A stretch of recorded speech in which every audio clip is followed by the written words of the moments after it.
right, so for the third episode, I have my friend Dennis Knight, business owner, fellow jiu-jitsuer, Yes. and all-around good guy. You own, is it okay if we mention the businesses, everything? Yeah, Axes and Archery. Where is that? So that's right here on South Broadway in Salem, New Hampshire. It's all right. Right by, what is the name of that? Like Harbor Freight Tools. And, yep. It's right there, right across the street. I know, I've driven by it. Okay, yeah. But for other people that are interested, what do you guys... Crab. Yeah, that area, right in that same plaza. All right. So I know a little bit about it. What are you guys about? Like, what's the idea of your whole... Yeah, so I taught archery at a middle school in Salem, Massachusetts. The principal came in, he's brand new. He's like, I have no extracurricular activities for these kids, so what do you want to do? I was a pastor at the Salvation Army at the time, and I'm like, I can teach archery. He's like, do it. And I brought it in, and for 2 years I literally taught all the kids. Like, it was 40 kids in a group that we would have. It was the biggest group that he had. He brought in 40 different extracurricular activities. And he did it on like Tuesdays and Thursdays. Yep. And so we taught this archery. It was phenomenal. We were able to start doing summer camps with the kids. That's cool. My son graduated from college. He moved up here with his wife, and he's like, I don't really know what I want to do. And I'm like, well, let's do something together. Yeah. I was working at a school as a development director, raising money for rich kids, so rich kids could go to a rich school. Yeah. And that didn't sit well with me. And so we're like, let's do this together. And so we said, well, we do archery. Why don't we do axe throwing with it?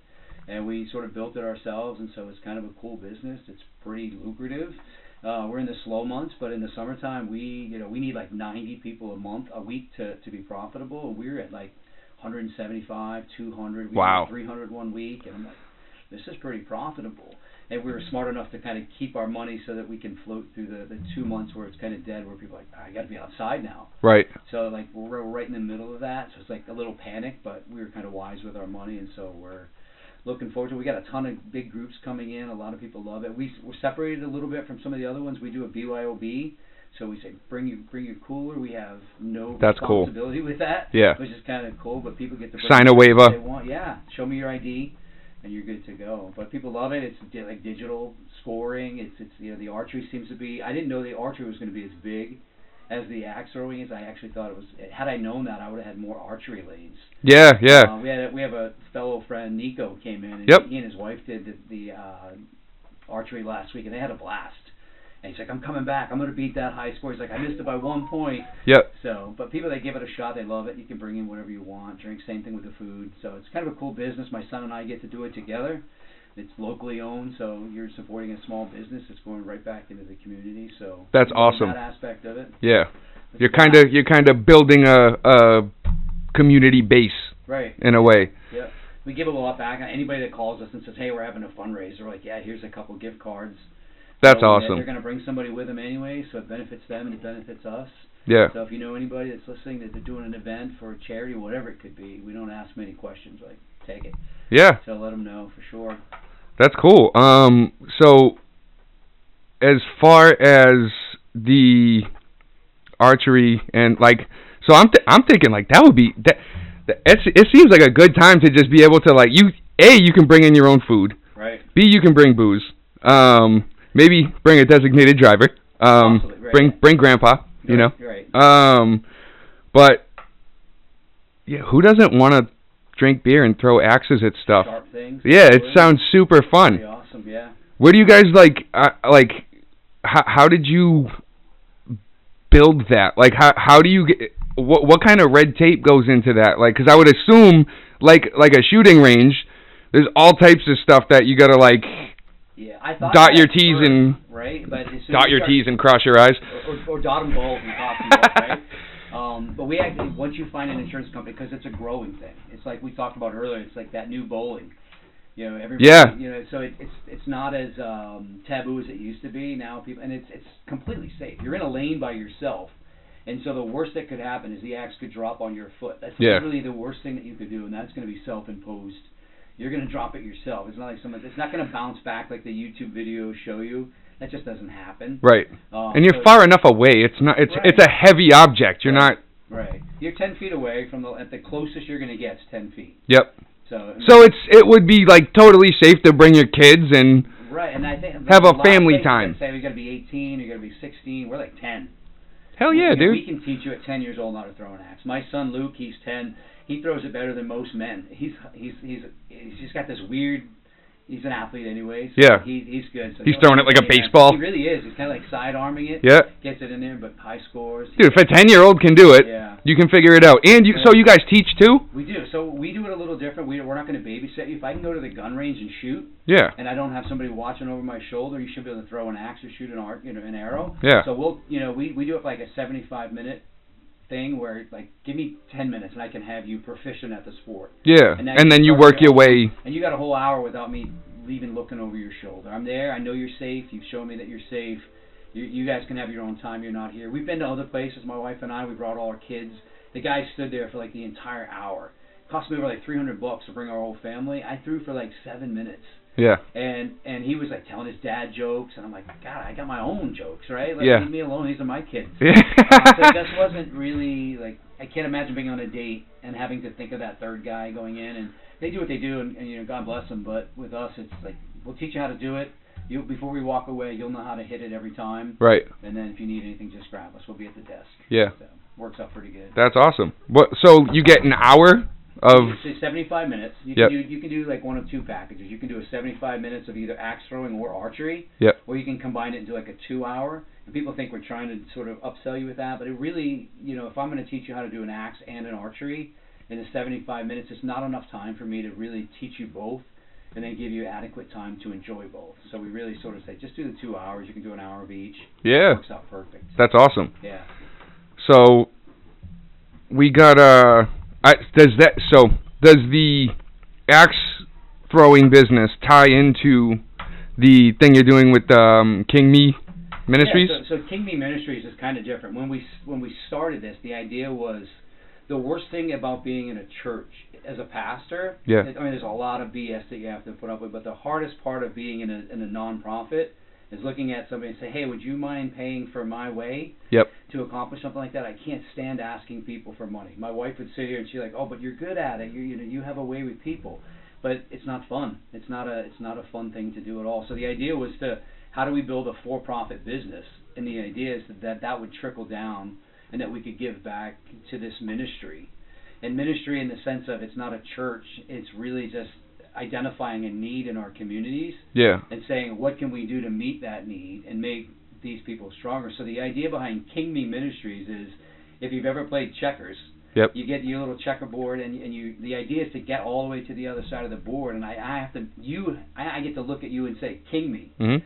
And when you put that second piece on top of the first one, I now can move in any direction I want. Freedom. And so there's this freedom, right? And then there's this, the world kind of opens up to that piece. And that's kind of the idea. Like, if you're a dad, you're the only person in your kid's life that's going to be able to look at them, especially their sons, and say, son, I think you're a man now. Yep. Mom, as much as she may love him, is never going to be able to do it. Schools aren't going to do it. As we talked off the record, some pastors are not going to be able to do that. That role was designed to be a dad. And so the idea is, like, how do we celebrate some dads that get that? Like, how do we put them on display and say, this guy's doing it right, let's emulate him. And then there's some other guys that want to be like him but just don't have the tools to do that. How do we sort of equip him? And then how do you find the kids that are not going to have a dad at all? And how do you meet the need for them in a healthy way where the kid's not at risk? Right. You know what I'm saying? Yeah. And so that's the idea. I'm not sure exactly how God is going to use that, but I remember literally waking up in the middle of the night, and it was almost like God doesn't speak to me audibly. So if I say God spoke to me, He doesn't speak to me. My heart couldn't handle that. Mm-hmm. But it was just sort of this thing on my heart that says it's called King Me. And I just kind of gone from there. It's really, so that's the idea. We're going to celebrate dads that get it right. We're going to equip the dads that want to do it, but they don't have the tools. And then let's sort of stand in the gap for those kids, especially those boys where there is no dad doing it. So that's the idea. I think it's interesting that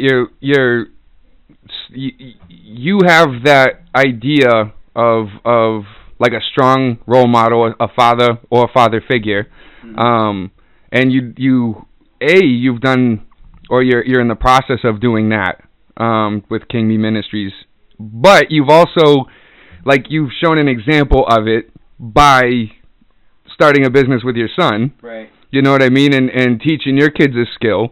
Yeah. So that's why I was asking, like, does it if it ties into that at all? Like, are you guys focused on like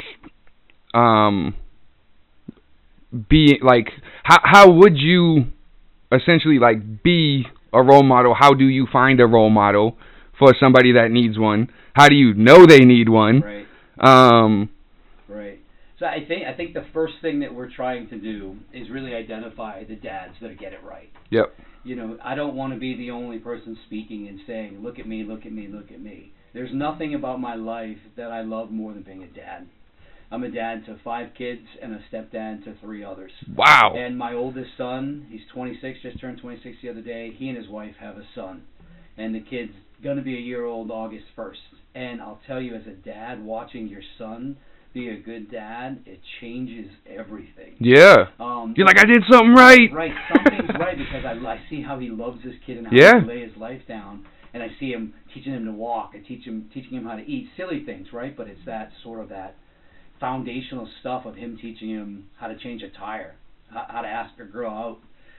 That's where I was going to go with this too. Right. Like, how do you do that? Like, right. what are the things that you think are important that a young man would need to right. succeed in life? You know what I mean? Or to succeed in a marriage, in a relationship, in right. work. Right. What are those specific things that you're trying to teach people? Yes, I think that's it, and I think that the categories are and again, everybody believes differently, but if there's a category of faith. Like, where did it all start? Where do we get our marching orders? What's it really supposed to look like? Yeah. And before I can answer that, the real question that I wrestle with is, like, if I were to have 7 men that you and I both know together, we had them sit down here at your table, and we asked them, define what a man is. There's a high probability that you'd have 7 different answers. Yep. Like, a man is the first time you can get a woman, when you buy your own car, when you're out on your own. It could be just a variety. Having a job. Right. It could be, and it's yes to maybe all of those. But defining that, it's really, I think that's it's hard to teach men how to hit a goal until you define what that target is. Right. And we use archery that way as well. Like, you're aiming for this bullseye. You're aiming for something. If you're not aiming for something, then how are you going to hit it? And what we do with masculinity is we kind of remove that definition, or it's so unclear what it means to be a man, that how do I sit across the room and say, hey, Dylan, this is, you should be a man. Yeah. Be a man. I've heard that so many times where a father looks at his son, I need you to man up. Yep. And the kid's looking at him like, how? I don't know what that is, yeah. right? Like, you have this expectation. You're telling me to hit the target, but you're not showing me the target. Right. And so I think that's really where trying to surround ourselves with a bunch of men that can define that. One of the guys that we watch, and it's just recent to me, is the guy's on YouTube, and if you ever look him up, it says his sort of thing is, Dad, how do I? Well, I believe that's who it is, but Nico knew it right away. My wife knows the guy. The guy grew up without a father. Yeah. And so his dad didn't teach him how to change a tire, to check his oil, to put windshield wiper fluid in his car, how to tie a tie, how to ask a girl to prom. Yep. He had none of that from his dad. And so what he does, his YouTube channel is literally teaching these young men how to do all those things that a dad should do. So you look at guys like that, and you're like, he gets it. He really does understand that there's a lot that goes into being a man, and he didn't know how to do it. So what does he do? He goes and he finds the answer. And now he's taking that wisdom and that insight, and he's passing it on to the next generation. Right. And he uses YouTube to do that. As a dad, you're using, time before bed, time on the way to school, time sitting there waiting for the doctor to come out. You're using all of that time to be able to sort of speak into him. Yeah. So the idea is to get a bunch of men that can sort of collectively define what it means to be a man, kind of put them on display, whether that's going to be a podcast or a YouTube channel, or whether that's bringing men together. The idea, like, I can bring a bunch of men together, and we can throw Axes and Archery because it's a free space and I could use that. But the next step would be how do I get them to sort of speak into these other men? Yep.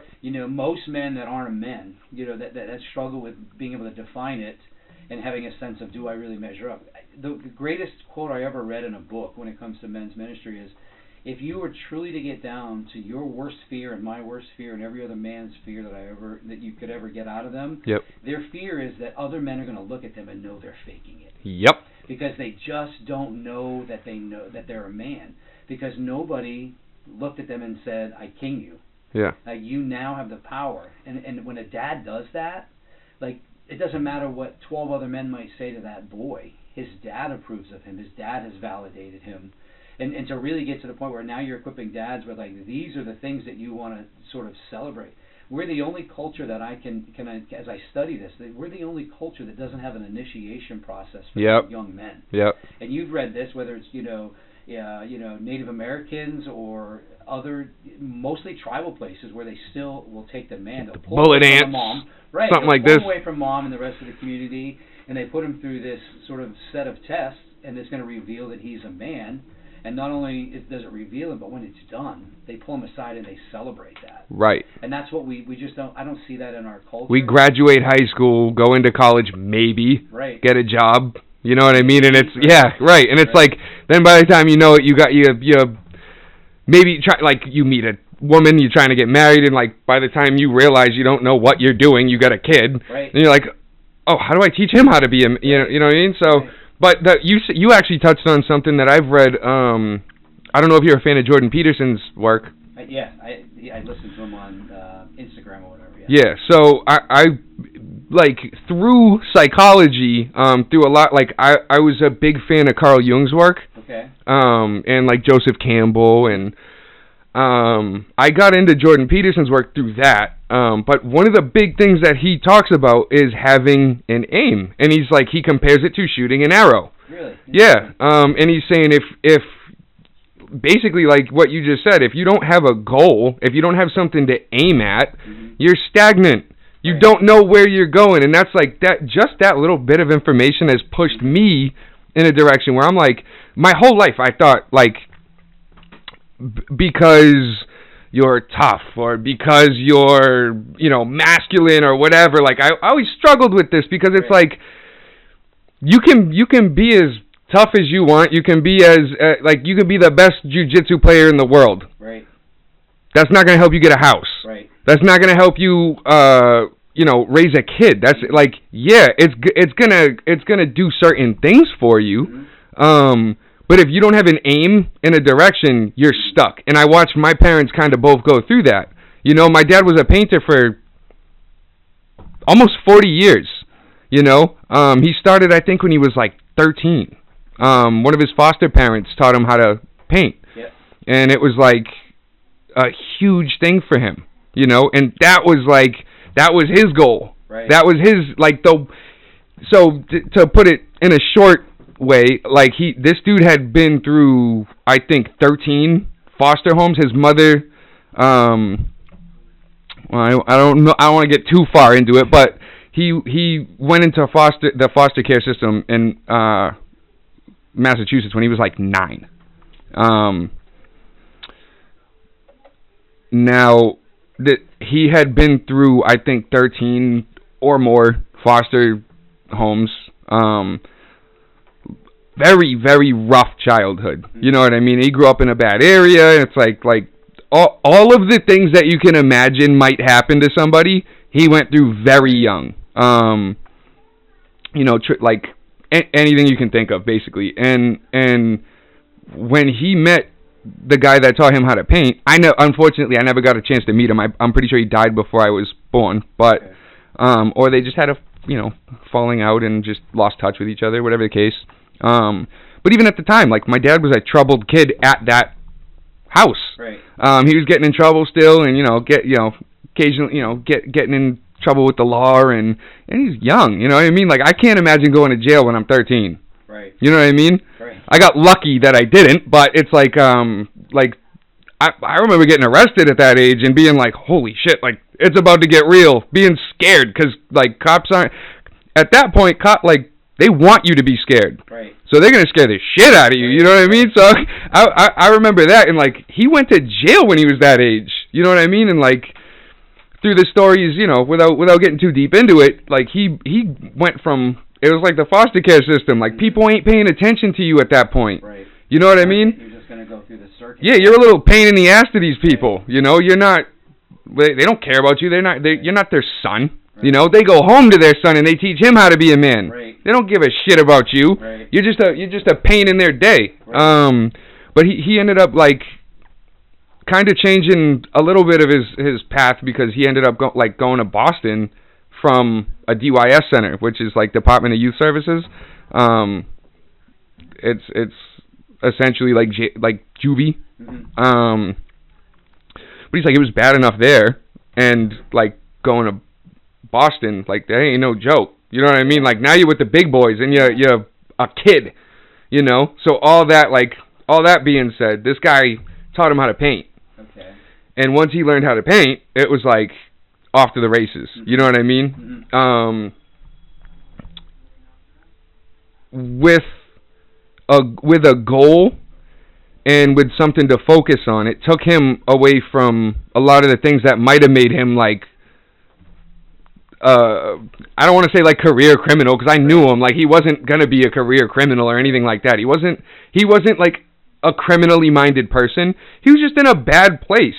You know what I mean? And it's like all of his buddies and let's call it like brothers or sisters and whatnot at the time, like they're all foster kids. Right. They're all troubled. You know what I mean? And they got no parents. They got no real role models. And then he finally had a place where somebody taught him how to do something, and he kind of like sidestepped from all the shit that he was doing before, and he wasn't getting in trouble so much. You know what I mean? And that was one of the things that he gave to me, was the ability to paint. Right.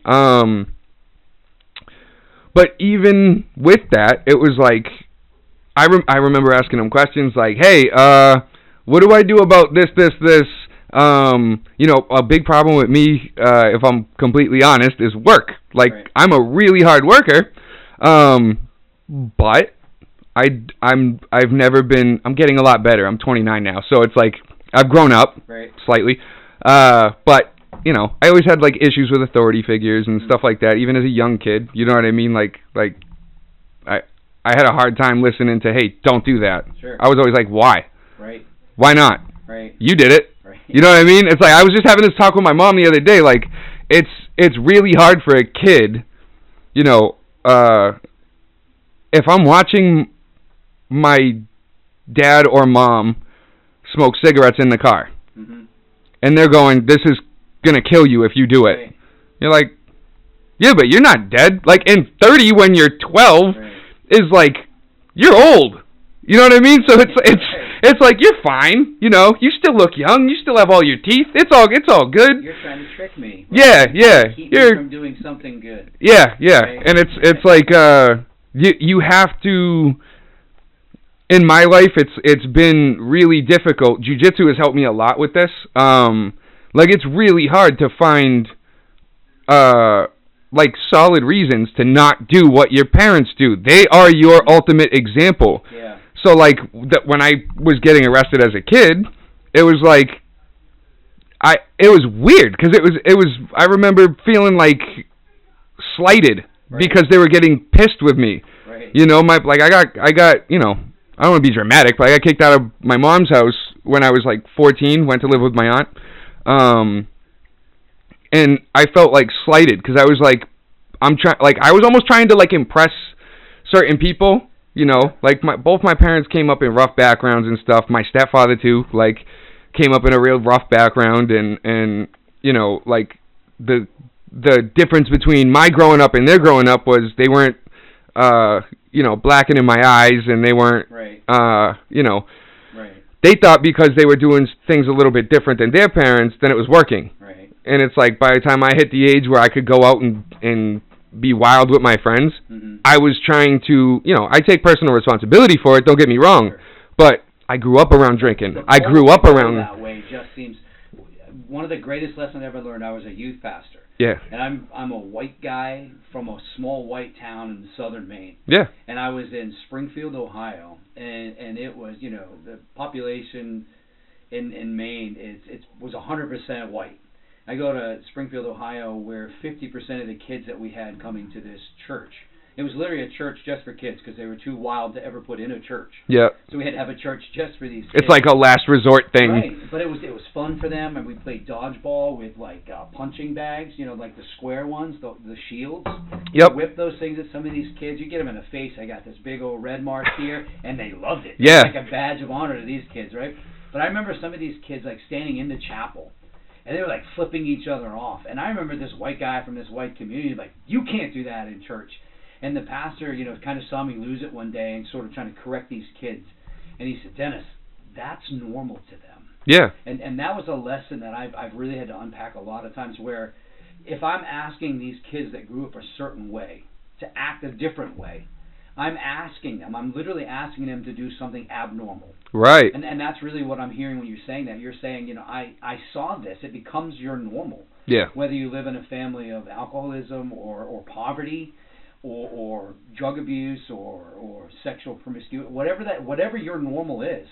Maybe it's wealthy. You know, kids that grew up going on vacation, they typically go on vacation when they're adults. Right. Kids that didn't go on vacation, that's abnormal for them, and so that's a big behavior that they have to like learn. Days so off, both what? ways, right? Yeah. Exactly. So that was a lesson I had to really learn, is that these kids are normal.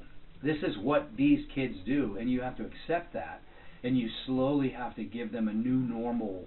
Yep. And that's a slow process. It's a hard process, because I remember being exposed, and my wife and I are both the same in this sense, where we both grew up very poor, her a little more poor. Like, I never had to worry about where food came from, obviously. Right. She had to. Like, she would literally eat rice for 7 days or whatever days, and to the point where the rice was still there, that's all they had, and they were just so sick of it they just wouldn't eat. So I was nowhere near as poor as her. But we grew up that way, and you can kind of see that our kids are different. There's a different normal. But we both went through a season in our lives where we were exposed to a new normal, both of us, separately. And the pull of going back to that normal still happened. Yeah. And then you had to come to the conclusion, like, wait a second, I have to choose here. Am I going to go with the old normal? Am I going to go with this new normal that I've been exposed to? And you slowly can kind of climb out of that old normal into this new normal. And it's funny, because we talk about our kids, and our kids, anybody that sees our kids would think they're wealthy.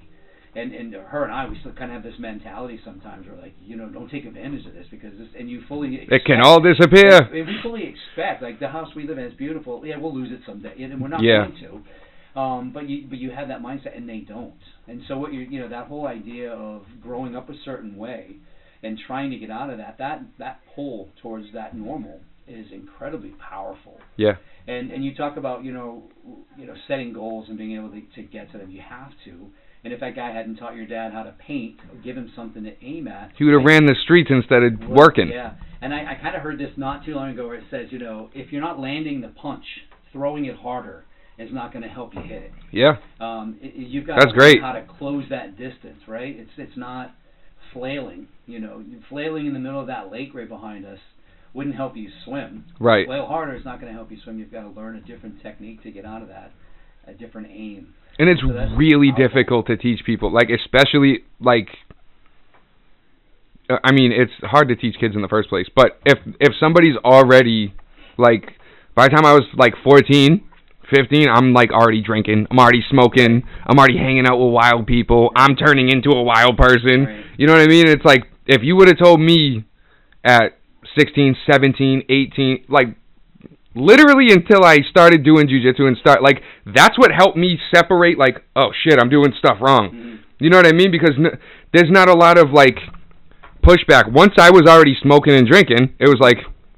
Again, that's the normal, right? Yeah, like, what? But Right. at that point, it's like, you know, I won't say, like, my parents weren't letting me drink around, like... Of course not. But I was leaving and doing it myself. Right. But, like, once I hit my late teens, early 20s, it was like we were having beers together, you know, smoking together and shit like that. So it's like, if you would have told me back then, hey, you're doing things wrong, I would have been like, fuck you. Right. Like, who are you telling? Right. You know? And even if you could have removed that tough exterior, you're like, maybe there's a different way, but this is all I know. And Yeah. I'm going to gravitate towards what, if somebody teaches you to walk that one way, you're going to walk that way until somebody teaches you, you know, and then you're going to have to unlearn that, and you're going to have to do it that way. So this ties right into that having an aim, Mm-hmm. and or having something to aim at.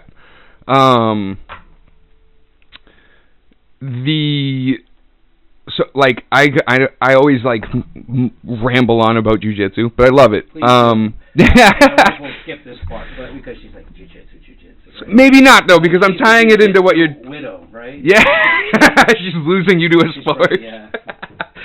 So essentially, like, I really didn't think about any of this shit until I started training jiu-jitsu. And the first time I trained, I trained when I was like 14. I went to an MMA gym. I went to Joe Lozon's in Bridgewater when it was still in Bridgewater, which was an excellent gym. Just circumstances, when I got kicked out, which, like I was still over and stuff like that. They visited me. It wasn't like, it wasn't a cruel, like, separation. Get out of my house, never come back. It wasn't like that. Hopefully a reality check is what they were aiming for, right? Yeah, but, they were still struggling with their stuff, you know what I mean? Like, they had to do some growing up, too. Like, later on in life, like, I was talking to them about stuff, and they were like, oh, man, you're right about that, But it took a long time, like, for us to even get to the point where we could talk about it. And that's tough because as a parent, you want to be like the one giving the information. When your kid's giving you information, that's like when your kid's trying to help you become more understanding or more like open to different ideas. That's hard because you're like, no, it's my way. Like that's a big thing in my family, my way or the highway. Right. And it's like you just can't be like that, especially nowadays because kids have like. This generation of kids coming up has way more information than anybody ever had, and it's at their fingertips. Insane, yeah. My mom grew up going to the library, and, so did I. I'm 30, so it's like, I kind of grew up half of the way, like, they did. Right. And then came technology, and it's like, once I kind of, like, bit into that and started doing my own research and figuring out my own problems, it was hard for me to figure out how to, like, explain to them, hey, this maybe, like, hurt me for the long run. Maybe, and it's not, like, looking for an apology. It's just trying to explain it. Yeah. And there's a lot of pushback, because they're like, no, I'm the one that's teaching you. Is that not the equivalent, to go back to jiu-jitsu, of being tapped out by a trial student? Yes. Right? Like, this guy just submitted me. It's humbling. It's embarrassing. It's exposing. And I'll share a quick story. I was 11 years old. One day left of 6th grade, and my mom woke us up in the middle of the night, 2 o'clock. I remember I had a face cloth. Like she gave us this face cloth. She woke us up one at a time, me and my 3 sisters. And like, your dad's leaving tomorrow. Like, we're getting a divorce. And my dad is a tough, strong man. And he's not crying, but you can see he's a broken man. There's something different. And I remember saying in that moment, like, I'm 11. Like, what do I know as an 11? I remember saying, if another man moves in here, I'm going to live with Dad. Yeah. I went to school one day, and then the next day she moved a man in, and I went and lived with my dad. We lived 2 weeks in a car. My dad had family that he could have easily slept on their couch. They would have put him in a room.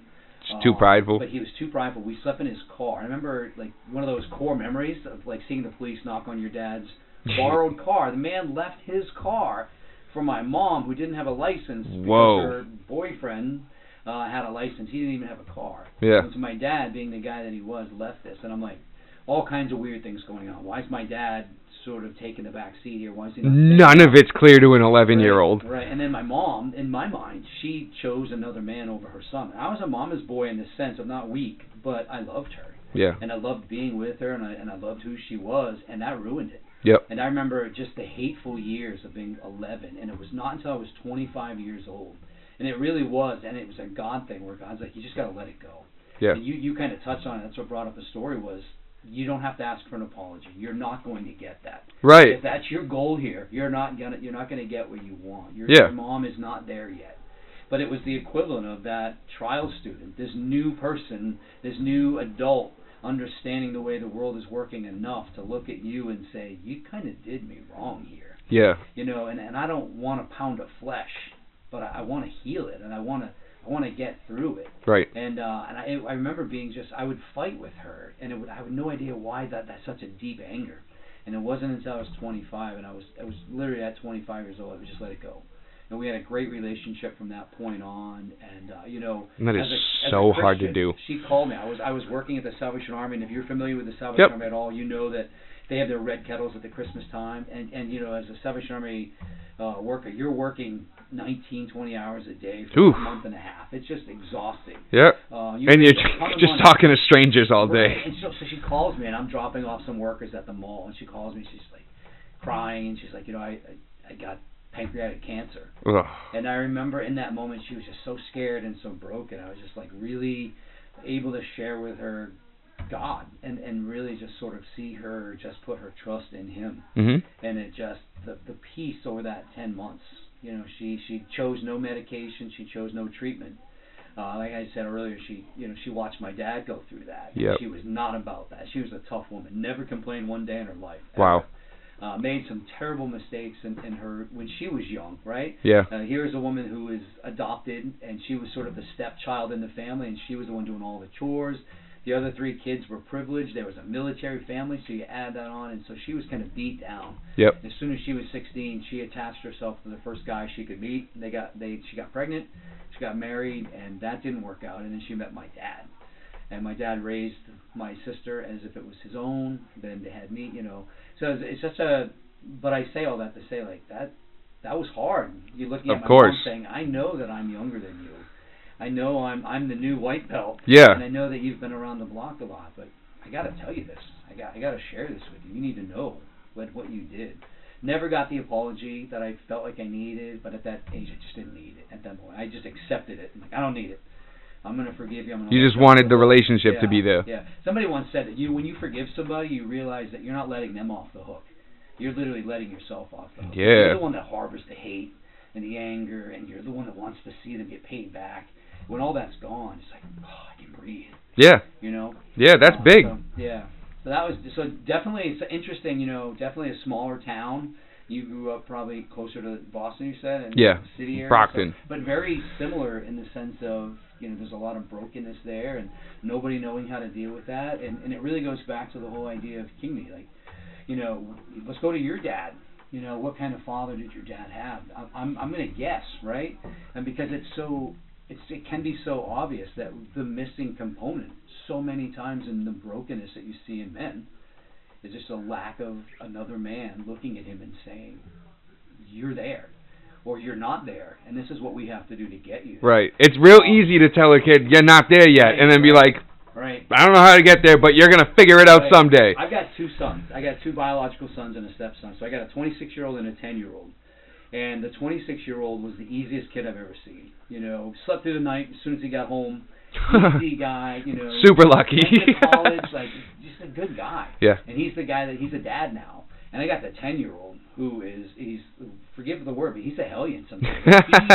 he was you in the sense of, you got to tell me why. I need to know why. I need to know why. You need to keep me busy, and you need to keep me moving, and you got to tell me why. And it's like this craziness. Like, this other kid found his own information, my oldest, and the youngest one, he's like, give it to me. I'm like, you're the one with the computer in your pocket, you know, and so we can both do this work. Right. He's that guy, like, he keeps me on my toes. And yeah. I don't know if it's because I'm older, you know, and still, like, having a 10-year-old son, but he's the tough one.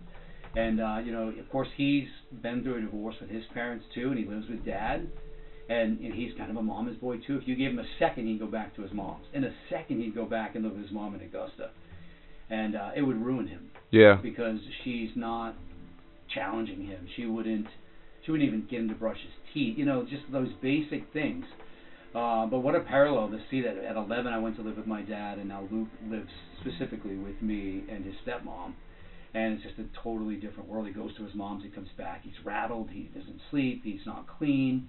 He just ate junk food all weekend, and it's like, I have to be so intentional about being that father to him, and just being like, no, you have to do this.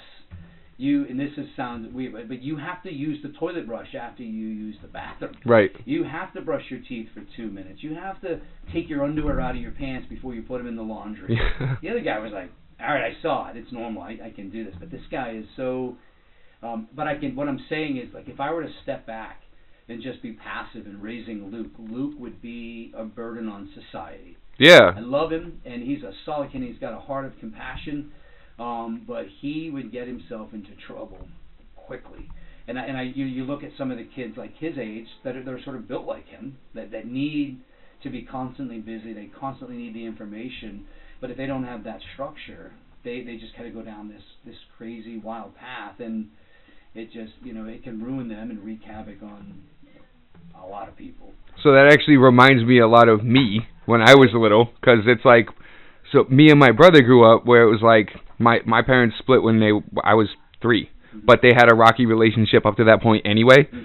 They were madly in love, and then they had kids. Right. You know what I mean? Which totally understandable. Like, everything changes when you bring kids into the equation. Right. And you know, they were both. My mom was like, my dad would admit now, like if he was here, he'd be like, oh yeah, she was way more of an adult than I was at that time, right. you know, and he was 4 years older than her. They met when she was 15. He was 21. Okay. No, 19, sorry. Okay. I'm obviously bad at math, but I'm like counting like this. I'll do that actually. I But can hide behind here. What I meant was 15 and 19, and she had us when she was 20. So, you know, he was self-admittedly like a little bit of a wild man back then, and it like carried on to his later life too. He was an odd kind of person because he was like super responsible when it came to work. Yeah. Like showed up to work every day. Literally would, like, he was the type of dude that would have his own like thing going on, like he partied through the weekend or through the week, whatever. Right. And he would go to work and like pass out. Right. At work, you know what I mean? Right. Not all the time, but it's like these certain little things would happen, and he would just be like, he'd be so burnt out from his lifestyle. But like he saw us on the weekends until I was like 13, 14. I only really saw him on the weekends. And like what you were saying, I would go back and forth, and neither one of my parents, I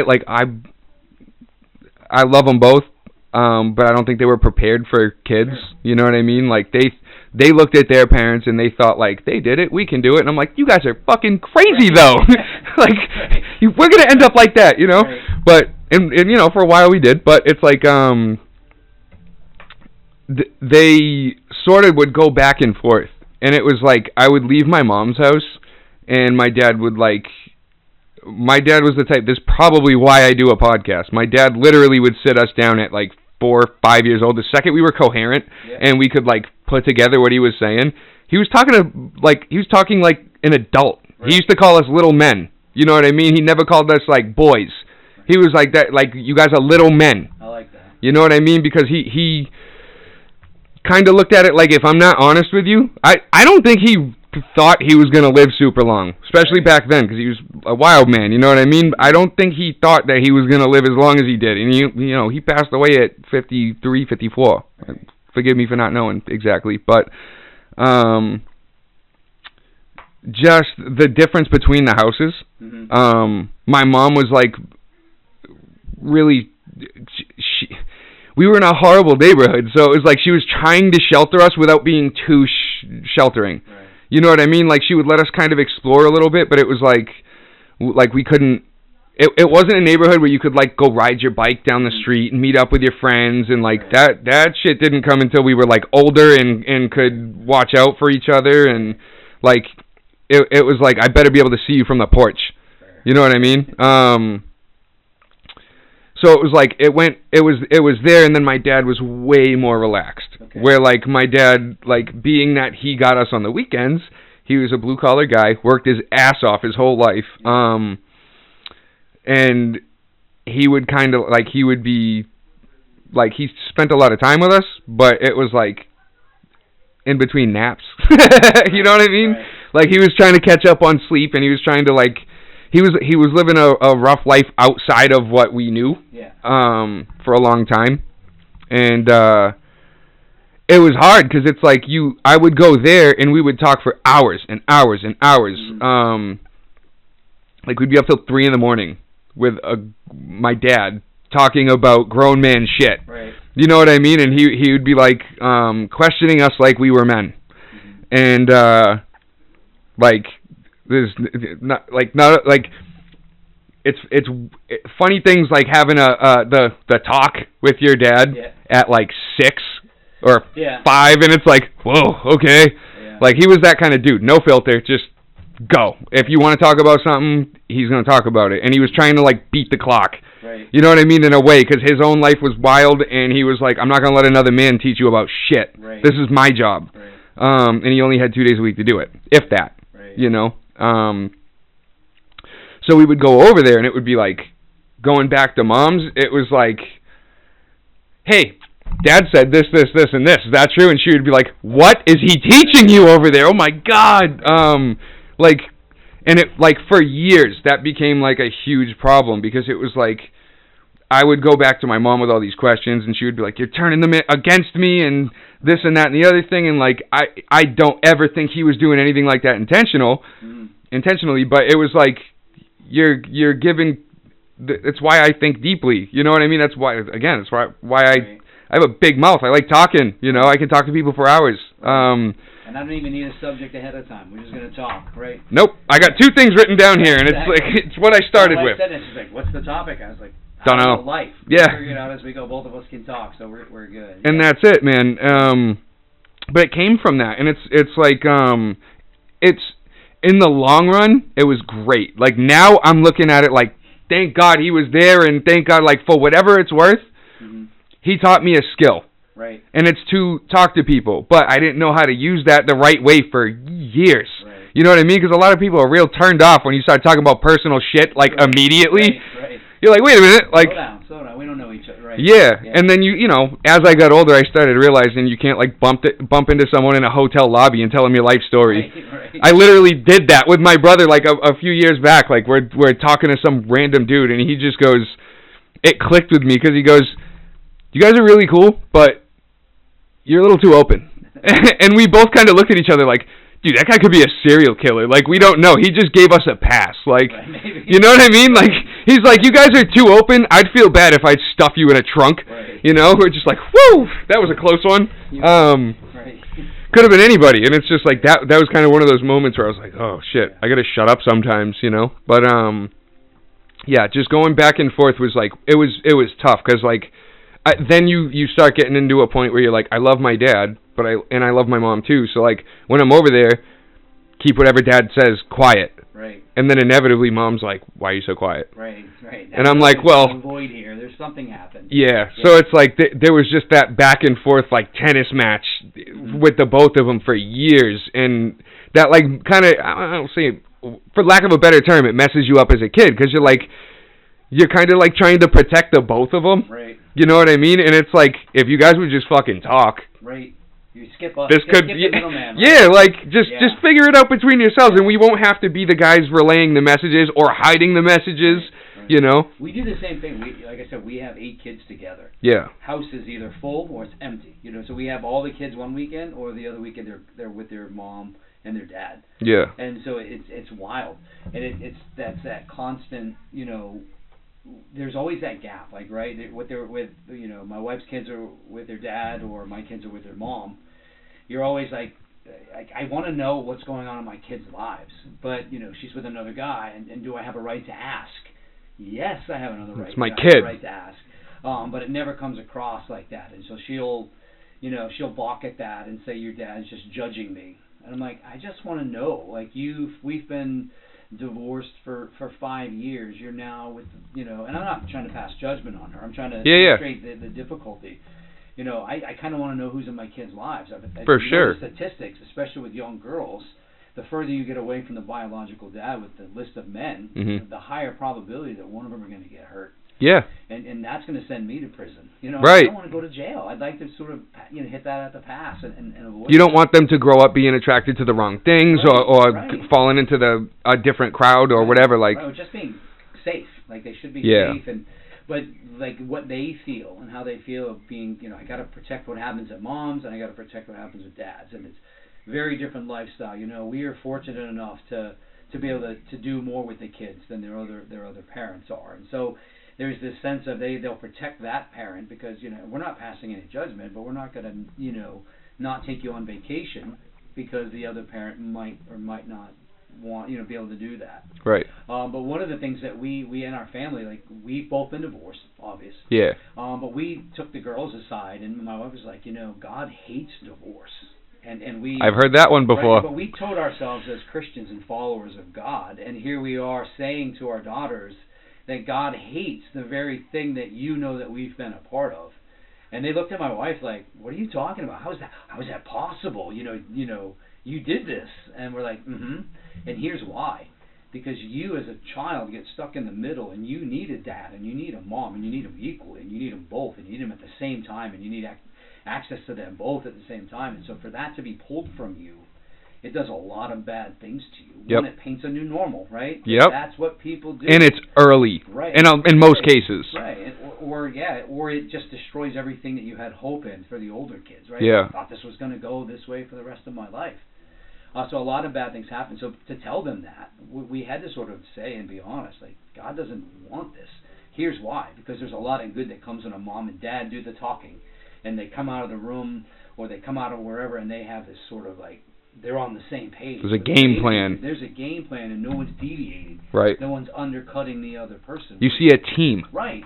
And that's the way it's designed to be. I mean, like, if you look at it, I can talk about men's ministry all you want, but you pull a mom away from either one of my kids, and they're all going to be unhealthy. Yeah. Right? So I can only speak to the men, and that's what my focus is, because that's what I am.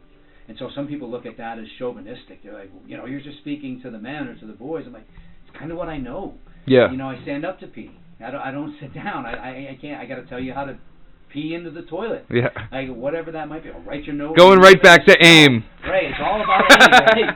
It never gives away from that. But that's the idea. Like, we had that conversation with them recently, and the shock on their face was like, how do you, but it's that. It's like, if you don't have that nucleus, it paints an ugly normal for most kids. And we hope we're doing a decent job of sort of navigating those waters. Yeah. But my wife and I, we've been married 2 years. I love this woman. I'm crazy about her, right? She's the best thing I've ever met in my life. But the times that we really butt heads are she's got a different understanding of how to raise her kids, or I have this perception that she's harder on my kids than she is on her kids. And, like, there's nothing in the world that's going to separate us. Like, I know she loves me, and I'm sold out for her, but, every time we bump into the kid thing, it's like, I don't like her, and she doesn't like me, because it's so powerful to just kind of bump into that. And you've got that lifetime of, like, conception that, like, okay, my mom raised me this way. Right. Their dad, their mom raised them, or lack thereof, whatever, raised them that way. And, like, I remember running into that. Like, my mom got not remarried, but married to another guy when I was 12, and they had dated for a few years before that. I think 4 years before they got married. Okay. My mom was very careful who she let into my life and my brother's life. And we could, like, honestly, like, everybody's got their problems, but as far as that city, as far as that situation, as far as anybody it could have been, best case scenario. Right. You know what I mean? Like, it could have been so much worse. I had a good role model. I had a good example. As I got older, we butted heads, and there's reasons, it is what it is. But it's going to happen in the most normal relationship with dad and son. I talk about it often as it's Velcro. God has designed you to be a man, and if I'm your dad, you have to separate from me to be your own man. And if you're not intentional and careful about that ripping apart, it's going to be painful. Yeah. I remember saying to my 8-year-old, who's now 26, I'm like, Dennis, there's going to be a day where you hate me. You're going to have no explanation of why you feel that way, and I'm going to hate you. I just want you to know we're going to get through that. Yeah. And you're changing, and it really is that process of him becoming a man and standing on his own. He can't stand on his own and be attached to me. Yeah. He can't. And so as that's happening, so you love this man, and you learned a lot from this man, but there was those rough and bumpy times. Yeah. That's literally maybe a lack of understanding from a father's perspective of, like, this is a natural separation. I need to be aware of it. I need to be sensitive to this kid that's going through all kinds of weird changes. He's still not a sensitive man. Right. He's a Marine and stuff, you know what I mean? So it's like, I can't imagine growing up on And I went from, like, my dad, who's super lenient, never, like, not aggressive in any way, shape, or form toward me or my brother, to a Marine Corps veteran who was, like, just a hard charger. He did fence for a living. Yeah. You know what I mean? Like, he grew up so much different than we did because he came from the same city, so he had a similar background. Mm-hmm. But his mother and father were religious. They stayed together. They're still together. Okay. And they had problems like everybody else did, but they stayed in their parents' house. You know what I mean? And this is, we still talk about this. Like, he literally cannot understand my family dynamic. Right. You know what I mean? Like, me and my mom have conversations like I'm her friend. Right. You know what I mean? I'm like, get the fuck out of here. What are you talking about? Right. That's stupid. You know what I mean? And we're talking shit to each other like we're fucking like brother and sister or something like that. And he's like, oh my God, I would never say that to my mother. And I'm like, listen to how she talks to me. Like, we're and it's not offending anybody. We're just trying to be open. It's that normal versus abnormal. Exactly. Abnormal to him, you know? And it's so taboo to him, and you're like, this is what everybody does. Yeah. What are you talking about? Yeah. Like, and on his end, like, not to expose anybody, it is what it is. It's my life, so I can talk about it. He grew up in an Italian family, his parents were like kids of immigrants and stuff like that. So like they, not just Italian, but just for the sake of the story, they were like, Christmas time, holidays, things like that, get a glass of wine, right, whatever like that. So like it was like certain things that like my father would hear about that and be like, what the hell's he doing letting you drink? Right. You know what I mean? His father was like a bad alcoholic. So he was like, what the? Why are they letting you drink? And it's like, little things like that were like just these degrees of separation from what each of them wanted, and just the different ideas of the family dynamic. And it really like it put a lot of stress on me and my brother from a really young age, because it's like you got one end of it, like I love my dad, right? Like when they got married, my dad was in jail. Right. You know what I mean? So it's like that was one of the most confusing times of my life, because I'm like, here I am taking on this new like father figure, role model type of thing, mm-hmm, and like I so much looked up to my own dad. Right.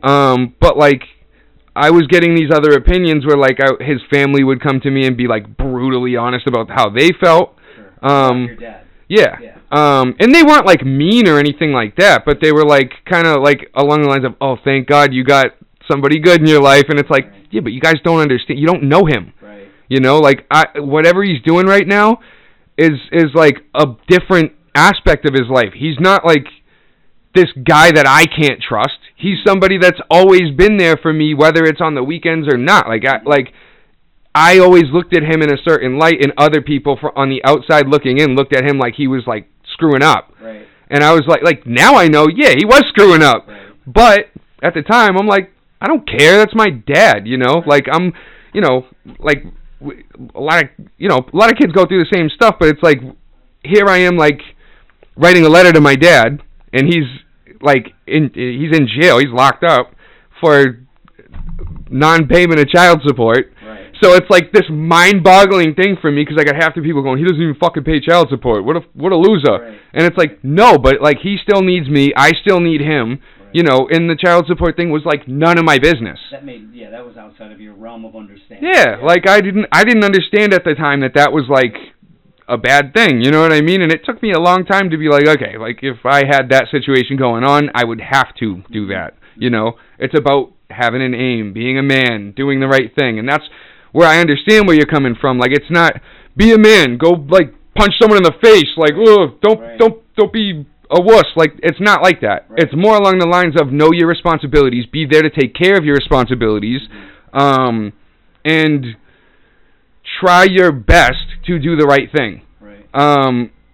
Because it can get so easily misconstrued by a kid that you're, like if you watch your father steal, you're then gonna be like I remember, he's dead now, so I can talk about this shit. he's not gonna get in trouble. Right. But he would do things like little things where like we'd be like out looking for Halloween costumes. We grew up poor as hell, so he would like, all right, you guys want to be a vampire this year, so I'm not going to buy all this makeup. Right. Open up the package, just take the blood out of it. Don't tell your mother. You know what I mean? Shit like that. And it's like, I grew up looking at it like, because his his rationalization of that was like, they're stealing from us. If you got to steal food, steal food. If you got to feed your family, feed your family. This is a working man, you know what I mean? Like he's not looking at things like I'm gonna go steal a car. Right. I'm gonna go steal a pair of shoes or something like that. He wasn't doing shit like that. It was more along the, and look at me. I still try to validate it. Sure. But I remember being a kid and being told like we're not able to pay for your school clothes. Right. Right. What do you think I did? I need school clothes. Right. I'm here. My mom is picking me up at the police station, bailing me out because she doesn't want me going to jail. Right. And my rational, whatever the word is, yeah, like my sense of normal was like, you told me that you couldn't do it anymore. Right. I can't get a job. I'm like 13, whatever, 12, 13 at the time, and like I want to keep up with my friends. I want to have like nice things. I don't want to show up to school looking like a schlub. You know, no girls are gonna like me. Right. My boys are gonna pick on me and shit. So I'm like, all right, whatever. And like that became how I got my stuff. Mm-hmm. For a short time because you know I got punished for that. But it's like by law and by my parents. You know, it's like you don't want to be on probation when you're 13. It's really not fun. Right. It doesn't look good on a college application. Yeah, that too. But it's like those little things. Like my mom had an education for, like you just brought up, college. My dad didn't. My dad, we had the same level of education. I left school when I was 14 and went to go live with him. And I, excuse me, I thought about it like, Dad's doing all right. Like, he can afford his own shit, you know? And he couldn't. Right. But as a kid, you're looking at it like, oh, he's doing fine. Right. He definitely shelters you from that. Yeah. And the worry of that sort of stuff. And he did and he didn't. You know, he struggled with, like, depression for a long time and self-medicated. You know, he's a big pothead and stuff. And, like, but his view of it was, like, he could, once I hit a certain age, he would smoke in front of me, smoke with me, shit like that. And it's like, it took me a long time to realize, like, I wouldn't do that with my kid. You know what I mean? It's like, you don't welcome them into your crazy world. Right. You quit. And you get on your shoulders, right? Yeah, and it's like the cigarette thing I brought up earlier. If you don't want your kids to smoke cigarettes, don't. Right. You have to set an example for them. Otherwise, they're just going to be like, oh, there comes a time when you're just like, they're doing it. Right. You know? My son, I literally just the other day, I was like, your father, in a perfect world, right? And your father should be the only man in the world that wants you to be better than him. Yeah. Everybody else, you sort of like, I want to be in level par with my buddies, and this and this. I certainly don't mind being above that. But your father is the only one that's going to be like, no, I want you to project further. Yeah. And you got this idea, we talk often about it, like, you know, my sons stand on my shoulders. And he's never going to see the crap and the view that I had because he's going to sit a little higher. And now to see him with his son on his shoulders, it's like, what's that little guy going to be like? Who knows? You know, hopefully it's so normal. Like, I remember, sort of, not to compare, but I had one pair of pants for school one year because that's all my dad could afford. Yep. But my dad could afford the one, and he bought them with his hard-earned money. And I remember him going to the laundromat every single night with the one pair of pants, dude. And washing that one pair of pants. And it's like, yeah, I'm angry with him and I'm mad at him. You know, I said this at his funeral, I'm like, I spent the first 20, 30 years of my life wanting to be everything that you're not. Yeah. And then it was like only in the last 10 or 15 years that I realized I actually want to be everything that you are. Yeah. Because what I wanted was a better education. I wanted a better home, a better car. You know, I don't want the door to fall off when you pull me up at school and the door drops down 3 inches and everybody hears it. You know, like, just let me out. You're trying to, like, that, right? Hide. I didn't want that. I wanted better than that. But when I understood the character behind who he was, you know, we joked that my dad did 12 years of high school, but 4 of them were in the 8th grade. Yeah. And he quit. You know, the only guy I know that would let the pigs out of his house right before the bus came. So his mom would let him stay home and get the pigs. Yeah. His brothers tell that story now. But I mean, you can see that sense of, like, it's normal, right? You know, I don't steal because I knew that, okay, I only had this one pair of pants, and that's just going to have to be enough. And if I want more, then I'm going to have to work harder than he worked to get more than one. And he was the only man in the world looking at my life that wanted me to be better than that. Right. Everybody else would want to pull you down to their lifestyle, or want you to settle because that makes them feel better. Validates their story. Right. So it's that initiation. He grew up in a solid family. His dad was they say his dad was an alcoholic. He was always drinking, never drunk. But the guy worked 3 jobs. Yeah, a functioning alcoholic. Right. So always drinking, but never abusive. So my dad grew up with that, and I can count on one hand how many times I saw my dad drink. Yeah. He was not a Christian man growing up. My dad would cuss, smoke, whatever he would do, whatever he was doing. Certainly didn't show me Jesus, right? But the more I look at him, the more I realize he taught me more about the God I love and serve than a pastor. That's crazy. That spoke into me, just in the sense of I narrow it down. I'm like, oh my gosh, man, my dad taught me this, and we kind of joked that at the house. I'm like, my dad used to say, he never said it. He lived it, and I found a quote later on, or I found a way to say it, and I kind of give him credit for that. Yep.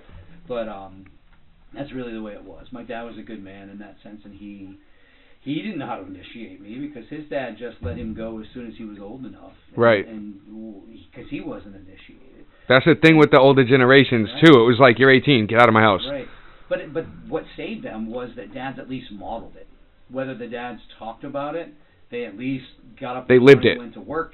Right. They loved their family. They made sure that they had food on the table, clothes, whatever it was, whatever level of poverty or wealth that they had, at least did what they could. You got a solid example of what to do, and right. I think now it's weird because like you got so many outside influences between the internet and the schooling system. Like even when I was in school, like the public schooling system in Massachusetts is garbage. I don't care what anybody says. Right. I'm not afraid to insult any of these principals or teachers. Great, right. Bro, the Massachusetts system for public school is trash. And I lived it, Mm-hmm. Yeah, I was a troubled kid. Mm-hmm. But like there's certain instances, I don't have to get into it all right now, but it's like I can remember like feeling like I was being, like not for, like picked on almost by teachers and stuff, like principals and stuff, and it's like because we were troubled. Mm-hmm. We had one parent in the house for a long time, you know what I mean? Like, and my mom was at her wit's end. Like, I'm very thankful she didn't end up in a mental institution because of me and my brother.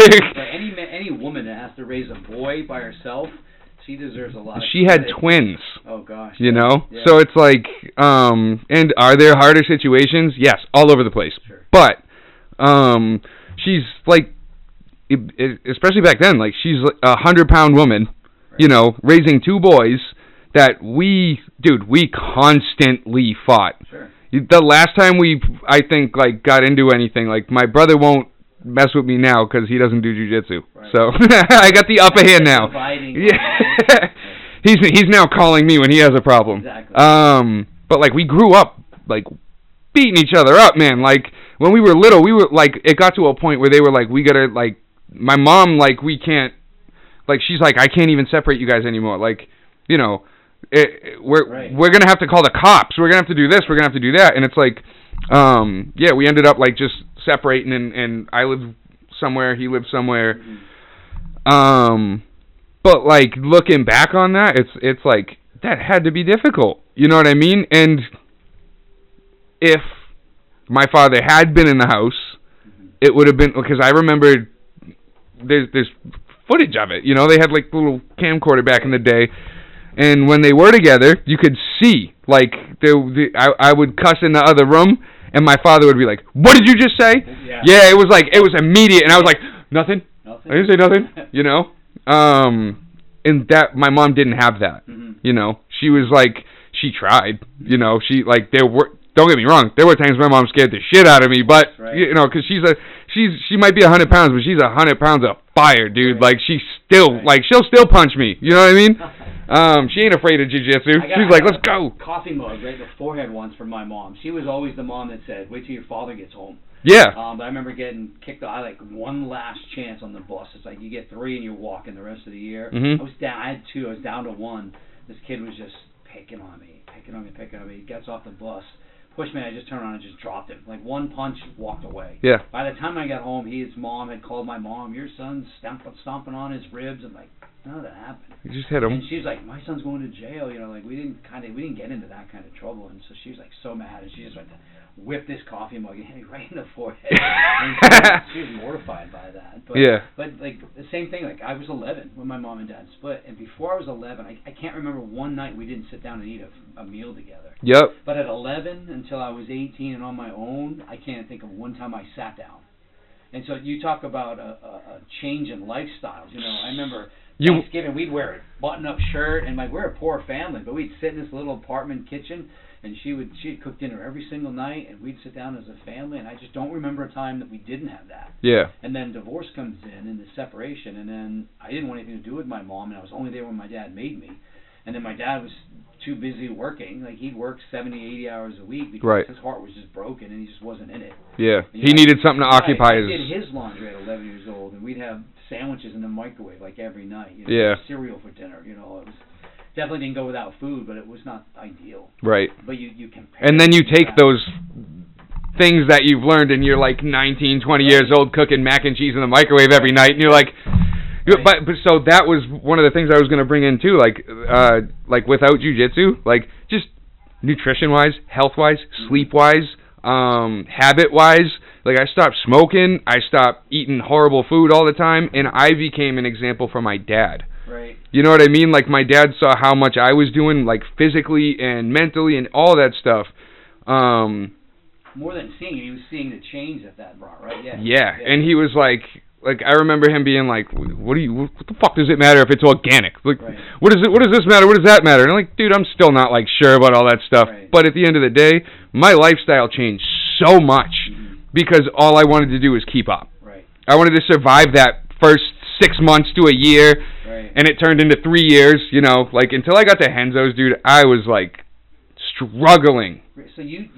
So Henzo isn't your first time doing jiu-jitsu? Okay, no. I assumed it was. I wasn't sure. No, I've been there for a year and a half-ish, or a year. You started there as a white belt, though. You didn't take any of your rank from prior to. You just walked into Henzo. I walked in with one stripe. One stripe, and they honored that? Yeah. Okay, that's cool. Yeah. But just going into the physical aspect of it, I remember my first class, I was terrified. Sure. You know, I didn't want to do none of that stuff, but it was like I kept hearing the two main influences on me. Like I grew up watching UFC. When I was 14, I tried MMA, and I went to Joe Lozon's gym, which was absolutely incredible. They're all good people over there. It was, but they really had like different options. Like I went to a lot of like jiu-jitsu based classes, but because he was a fighter in the UFC, it was like grappling and protect your face. Right. Like it was like Nick Fiore. Yeah. If you'd ever been to one of his classes, I've not, no, but so very similar. Where it's like he's gonna tell you how to do a takedown, but he's also gonna tell you how not. Like today. Like, Ty was like, okay, but keep your head over here. Don't get guillotined. And so, like, a lot of the classes were super similar to, like, what we did today. Okay. Where it would even go further, where it was, like, block your face, make sure, you know, you're not going to get kneed while you're taking somebody down, or whatever the case. Like, I'm not all that well-versed in everything. But I went there, and it kind of gave me, like, a taste for it. And I was like, all right, this is pretty cool. And then I fell into, like, just the wrong people, the wrong crowds, and you know, I take responsibility for that. It wasn't them, but, you know, growing up and everything like that, you go through shit. Right. And I was 14 when I was going there. So I must have gone there for like 6 months. And I brought like 7 of my friends with me. Yeah, so I was like the Pied Piper back then. You know what I mean? I was trying to get everybody in. And,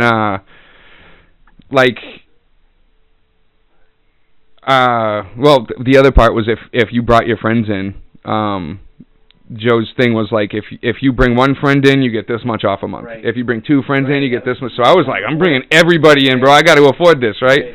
And like, but I think by the end of it, we were all paying like $20 a month or something. It was crazy. But we all kind of got like a little tiny base of like low level grappling as far as a 14-year-old goes. Right. and I saw the level of confidence go up, because I grew up like, you know, with all my friends were like, you know, we're all scrapping with each other and like, you know, like just trying to get one up on each other, trying to be the man and whatever. Like, little did I know I was an idiot, but you know, back then we all thought it was cool to be tough. So it's like, I remember like small things, like my buddy like coming up behind me and grabbing me by the neck, and I hip tossed him. Right. And it was like, he looked up at me like, what was that? Yeah, so we all had that like common thread, and that like, just that love for whatever that was. Mm-hmm. And I fell out of it, and then that's like around the time where I got kicked out and started like, my whole life changed after that. And it just, you know, for better or worse, like I was at 14, basically I was hanging out with all people that were like 21, 22, right. 23. Doing 21, 22, and 23-year-old stuff. Yeah, and like looking back on it, I'm like, bro, I'm 29 now. You're not going to see me fucking hanging out with a 13-year-old. Right. That's weird, right. You know? And it wasn't, nothing weird happened or anything, but it's like, you know, my little scuffle with a 13-year-old was way different when I was hanging out with 23-year-olds. Right. You know, the world changed. Right. Sure. And it became a lot more dangerous. Mm-hmm. Because all those, like, you know, everybody wasn't a great influence. It was, you know, if you're drinking with 25-year-olds and you're 13, there's going to be some other guys in there that, you know, they might not care that you're 13. They might not know that you're 13. Right. Certainly not going to care, that's for sure. Yeah. But yeah, like I fell out of it, and then I got back into it through like just, I think it was a lot of listening to Joe Rogan talk about it. Superpower, right? Yeah. And it was like him and listening to Maynard James Keenan from Tool. Okay. Who's a practitioner as well? Yeah, I believe he's at Brown Belt. Not that it matters, but it's like, you know, I was super into the music. Funny enough, like that's what got me into Jordan Peterson, because Tool, this is a weird run-on of a story, but Tool did a song called 46 and 2. I was fascinated by it, and it was essentially like loosely based around a few different things. He talks about it in his book, but one of the big things that he talks about in the song is like the shadow personality, like the stuff that you push down and you try to like keep away from society. Right.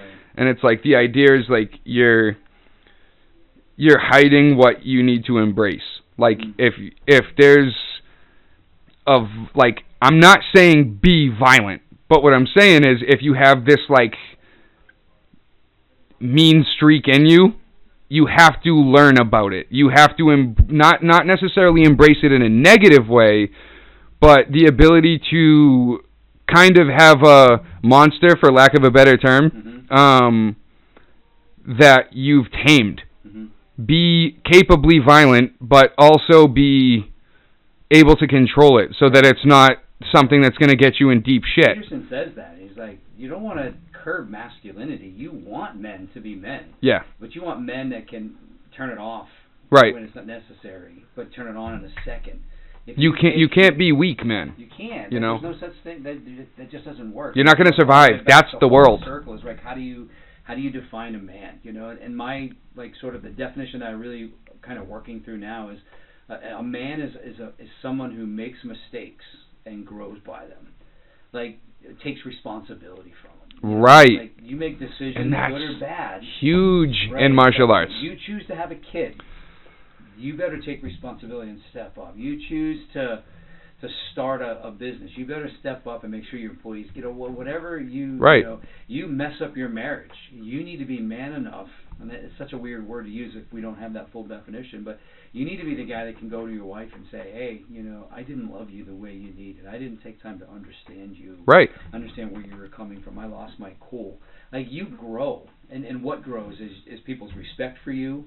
Your understanding of like, okay, I didn't do that right, so let's not do that way again. I might mess it up again, but I'm an idiot if I do the same thing again, because clearly it's been proven that it isn't. But that's really it is. It's a man who makes decisions, you know, whether good or bad, and then takes responsibility for them. Right. Whatever that might end up being, you know. And you know as well as I do, sorry to your wife, we're going to bring it back to jiu-jitsu. Right. Right. Once you started doing jiu-jitsu, it's like you have no choice Right. But to admit when you're wrong, because you're just going to be an asshole to everybody if you're like, well, I knew better, and it's like, then why'd you get armbarred? Right. Because you know better than me? Right. You know? Take out any excuses that you might have and just look at the facts. It humbles you immediately. And constantly, right? Yeah. It's not like, and it never ends. Once, right, it never ends. Like, I was rolling with Tom. Yep. He's a little bit bigger than I am. Yeah. And such a sweetheart of a guy, though. I'm rolling with him, and I'm like, I actually went to Tim and said, am I that good? You know, I didn't say it like that, but I'm like, how am I getting him? Little do you realize he's allowing you to work. Like, Tom's letting you do that. Yeah. And I kind of suspected that. I didn't think for any reason. I've been around the school long enough to know that you don't get a brown belt unless you're a brown belt. Right. You don't get a stripe unless you're that stripe. I think they don't just pass that stuff out. So I kind of knew that. So that was the joke. Is like, help me understand what's going on with Tom. Yeah. And then Tom, literally, the last couple of weeks, he's just kind of turned it on. And yeah. He's just like, I got his arm up above his head, and all of a sudden you can kind of see it switch. He's like, I don't want to be here anymore. Yep. And he's not there anymore. And yep. Like, and all of a sudden he's on your back, and you're like, right. And 2 weeks ago, I'm tapping to pressure. Yep. Because he's mounted me, and he's literally sitting on my chest, and he's like, he kind of giggled. He knew. I'm like, I'm a white belt. I'm still learning how to deal with pressure and being uncomfortable. Yeah. But like you said, it's humbling. That's life, right? Like you're never going to understand what it means to be a man fully. Yeah, because it's constant. It's this. It's a learning curve. Initiation. Always. It's life term. You know, I used to be a hiker. I used to hike the Appalachian Trail. We do a couple sections. That's crazy. 50 miles at a time. You know, we go 4 or 5 days. And I remember hiking with an older guy hiking, and he's like, Dennis, why do you hike with your head down? And I'm like, I just want to get there. Oh, okay. I just want to get there. I want to get there. I'll put in the work, but I'm going to keep my head down. He's like, you're missing the whole point. Yeah. It's not about arriving. There's no... It's the journey there. The journey. Like, that's what you're going to miss. That's where life happens. You know, somebody once said that, you know, you talk about eternal life and being like, eternity only meets right now. Mm-hmm. Eternity is nothing in the past and it's nothing in the future. It's literally happening right now. And so if you're not enjoying life right now, you're missing it. Right. If you're looking forward to the future and living there, that doesn't exist. You don't know what's going to be there. It could be worse than you thought, better than you thought. But if you can live in this very moment, like, and that's it, like, enjoy the journey. And it's next to impossible. It's next to impossible, right? Somebody once gave me some advice. He's like, stop wishing for a better past. Like that's great advice. Right? And I got it right in one of my journals, and I'm like, every once in a while I'll pull it out. I'm like, gosh, I forgot that. Because you're sitting in a truck, like, what if? I struggle with that. Yeah, but just say that, write it down. Like, you know, stop asking for a better past, because it's just not going to happen. I was shooting IDPA one time with an older man. He's like 75 years old. And the guy's like, well, can we do this again? You know, do this. And the guy looks at us like, that's not how life works. You get one shot at it. Yeah. Live in the moment. If you made a mistake, you missed the target, you shot. You know, we used to call the no threats, like your mother-in-law, right? So like you're shooting at these targets, and if you shoot one of the good guys, it's like, oh, you just shot your mother-in-law. Right. Bad news, baby, right? Yeah. But he was just like, you know, it happened. Stop wishing for a better past. Right. Neither one of us. I'd love to go back and change a ton of things. So would you. I wish I had. But how much of the stuff that happened to you that you aren't, you know, either proud of or that you wish was different or better, how much of that was really because of you, especially as a kid? Right. You have no control over how your parents raise you. You have no control over the advice you get, whether it's good or bad or disgusting or whatever. From the movies they had on the TV to the radio. Everything affects you, but you had no control. You don't have control over that, you know? And at the end of the day, it's like that's where it comes into accountability. And I think as a society, we are losing touch with accountability. And I think that is where what you're doing is awesome. Because if you can teach a young man or woman accountability, mm-hmm. it changes their life forever. Right. You know what I mean? Because it's like if you there's so many people that just live like with that idea of like, I know me. I know the right answers for me. And it's like a big thing is to be able to kind of step aside from that and let your ego go. Right. And maybe let those those conceptions that you've had your whole life kind of take a back seat while you're listening to somebody else talk. Right. You know what I mean? Because whether or not we know, everybody has dude, I've met people that I'm like, their life is beautiful. I wish I could just. Why can't I have that girl? Why can't I have that car? Why can't I have that house? And you don't realize, like, they have fucking struggled to get there, and maybe they absolutely hate their lives. You know what I mean? Maybe their wife is a drug addict. Maybe their house is, like, about to crumble to the ground. It looks good because you don't have it. But the second you you got to realize, like, that might not be for you. Right. You know, and it's super hard to get to that point. Right. And while you're striving and thinking about it, you're losing the opportunity you have right before you here. Exactly. My wife, her name is Esperanza, you know, and we call her Effie. That's her nickname. She grew up pretty tough. She has a tough story. She took herself to the dentist at 14 because she needed braces, and she wasn't going to live the life that her parents did. She was a teen mom. She was the straight A student. She's got her doctorate now, but she just sort of, you know, and there was and I think I can say this. There was a lack of that father figure to say, I love you. Don't go with another man unless he loves you the way I love you. And she just didn't have that. And so she kind of fell for the first, I'm going to say scumbag, that they came along, and they have a beautiful daughter together. Her name is Nalani, and I love this. And she's so beautiful. She's a new mom. It's kind of cool. But if you understand her story, and so she literally was able to go and get her doctorate. And she went little by little by little. And one of the things that happened is when she got pregnant, one of her shop teachers, like she was trained to be a plumber, and this guy who has no idea the impact he had on my wife, he said to her, he says, Epi, everything you do now is a business decision. You and your daughter. Yeah. Like every decision you make now is going to chart the course for you guys. Right. And that hit her. Like that was that wake up moment, or one of those wake up moments, and she went, and she's phenomenal. She's an amazing woman. But she has this thing now, so she looks polished. Right, but she's real. She'll swear. She'll have a drink. She's the best. She'll tell you to shut up when you're. She'll tell you to shut the hell up.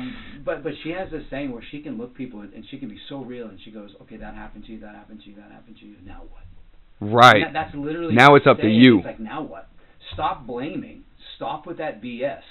Now what are you doing about it today? Because it's hard to talk to a woman who's done what she's done and got herself to where she is today, and argue that, oh, woe is me, I don't have this, I don't have that. She's like, well, now what?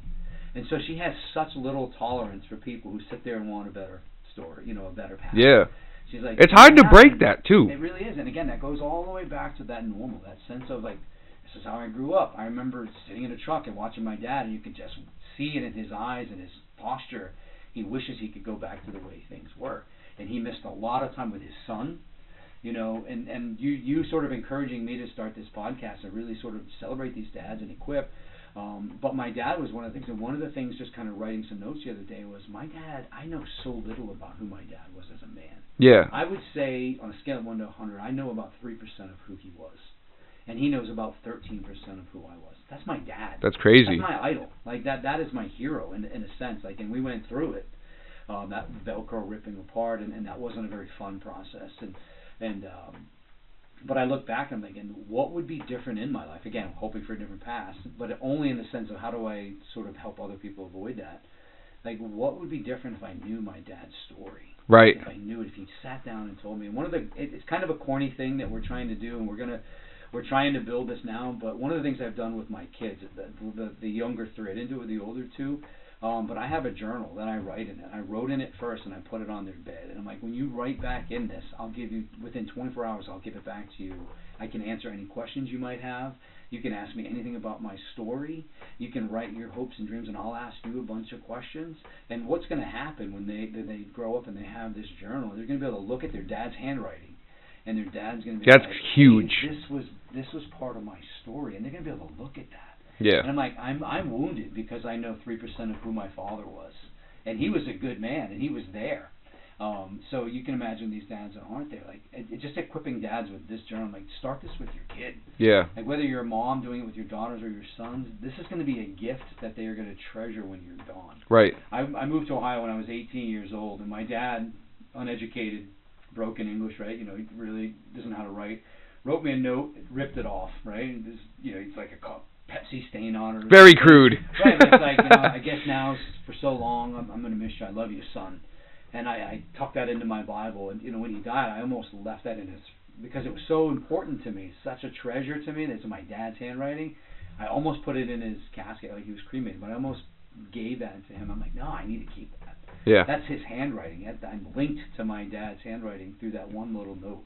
And you think with these journals, if we can get men to understand the value of connecting with their kids, like just a journal, like even if they don't understand how to have that communication, it's easier to sit down on a piece of paper in the quietness of your house and you can just kind of write that out. So it's kind of corny, but it's not. I'm seeing the power in that. There's a man now, his dad died. It was a tragic accident, but he left him a letter, and he called it's like the legacy letter, and he's encouraging these men to write these letters and leave them for their kids.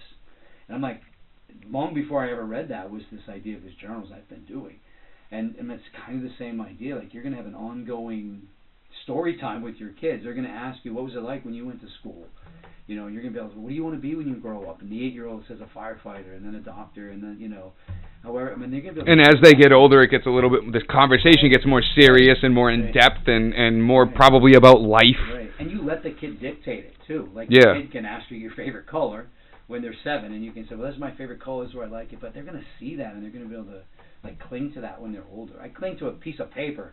You know, I keep it in a family Bible that I have. And it's just, that was my dad. Like, that he wrote that to me, and that was powerful. But that's not nearly as silly as you think it is. Right. Because, like, one of the things that I clung to when my dad passed away was, like, he's got very little left but poetry. Mm-hmm. And he was like, he was a good poet, dude. Like, he was somebody that really wanted to write, and he loved music. That's where I get my love for music, like 90% of it. But I have, like, a couple of pieces of poetry. One of them that was very personal, and it was about me and my brother. Okay.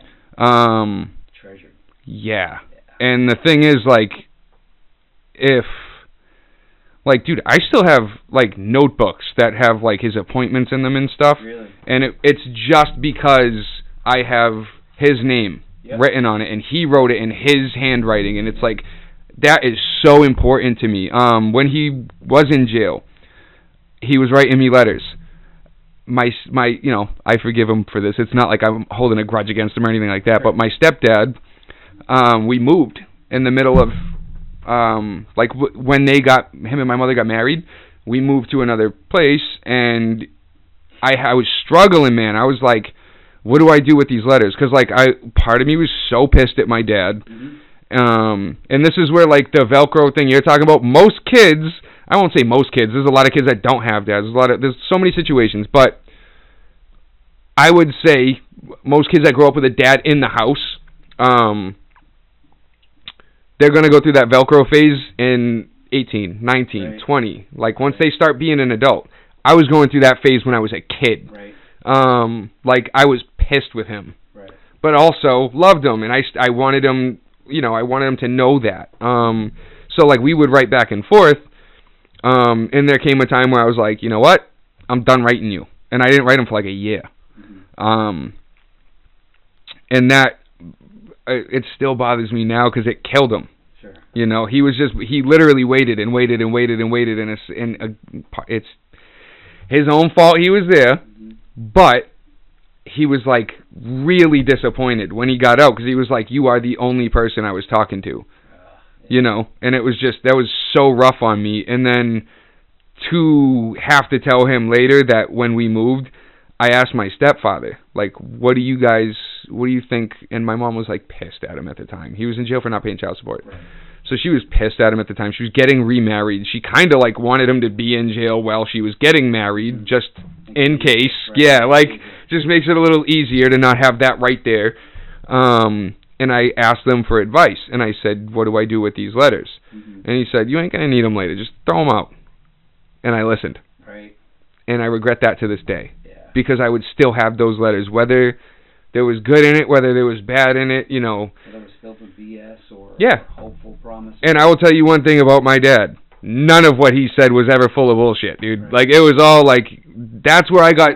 Straight, right, so the opposite of where you and your dad's relationship was, mm-hmm. like, my dad, I knew my dad mm-hmm. better than anybody on the planet. I will never know anybody that much in my life. If I get married, I won't know my wife that deeply. Right. You know what I mean? Right.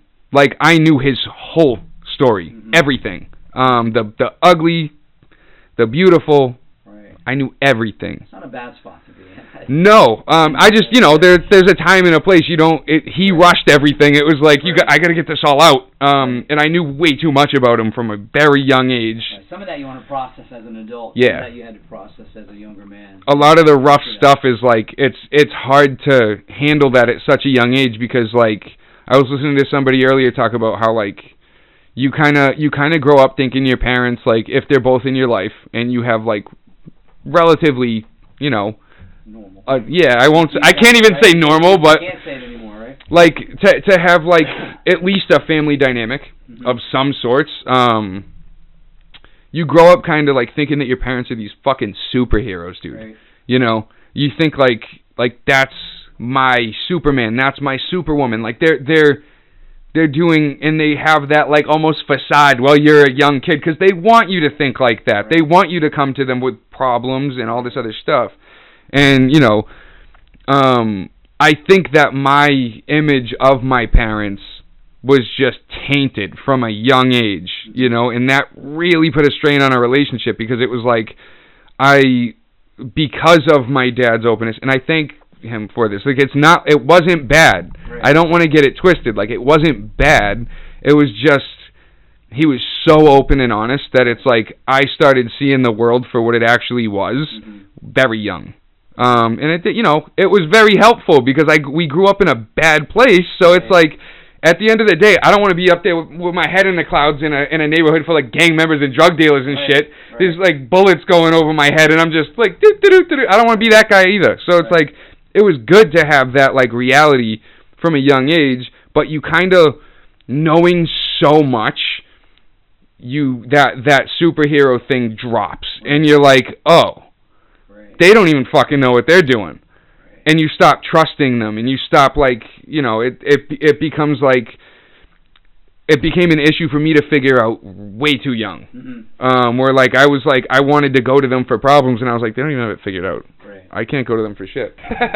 But getting back to what we were talking about, that kind of, that superhero image that you have of your parents, when that drops, it becomes like, so I literally remember, like, I was going through trouble with, I got a DUI when I was 19, and I remember just stressing, like, I remember having it, like, asking my dad, like, hey, what do I do here? What, like, having these serious questions to, like, him, my stepdad, and my mom, and that's really, like, I said all this stuff happened from a really young age, but, like, I still had kind of, like, a big faith in them to be able to help me figure things out. I think that's natural. Yeah, and also, they all grew up troubled, so it was like, you guys been in here, you've been to jail, what do I do?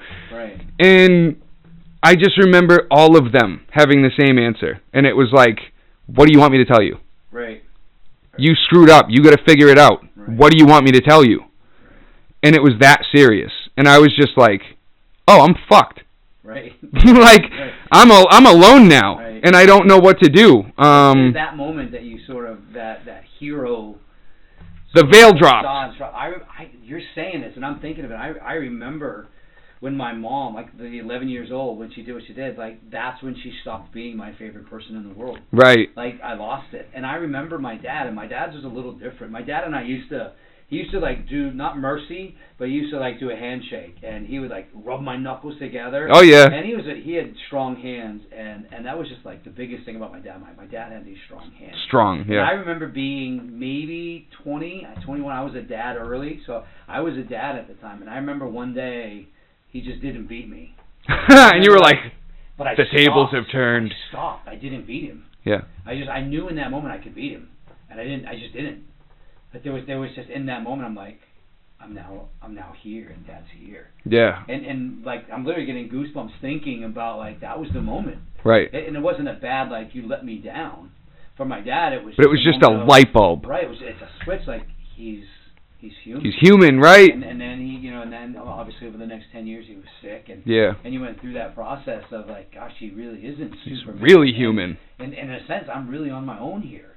Because I'm already living above that stage that my dad made it to. You know, my kids are never going to have one pair of pants for school, and I'm grateful for the one pair of pants and the fact that the man washed them every single night for me. That was pretty awesome. Right. You don't realize how hard that is on a that was worse than person. Right, and that's just how you get older and you're like, oh my God, he did so much for me with so little. Right, and I always stood in judgment of that, like hating, like I want more than that. Like you're not giving me what all my friends have, right? You know, what they're telling me, what the world's telling me I should have.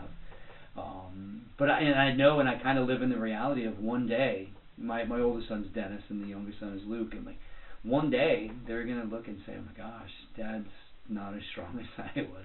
As I am. As Dad's getting weaker, they're getting stronger, and we talk often about it. Like, you know, you stand on my shoulders.